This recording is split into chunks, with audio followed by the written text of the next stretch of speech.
প্রিয় বন্ধুরা, আমি যে জায়গাটায় দাঁড়িয়ে আছি এটা হচ্ছে বেড় গোবিন্দপুর বাওড়। এটা চৌগাছা উপজেলার, যশোর জেলার চৌগাছা উপজেলার খুবই গুরুত্বপূর্ণ একটা বাওড়।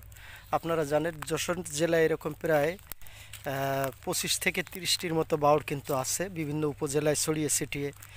মনিরামপুর, চৌগাছা, ঝিকরগাছা।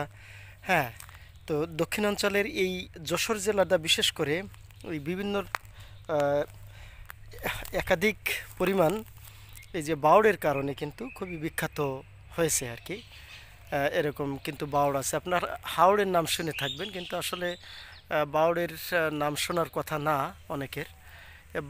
বাওড় হচ্ছে বেশ বিশাল একটা জলরাশি, নদীর সাথে একটু হলেও কানেকশন আছে। এখন কিন্তু এটা একটা জলাবদ্ধ বা একটা বদ্ধ জলাশয় বলা যায় আর কি।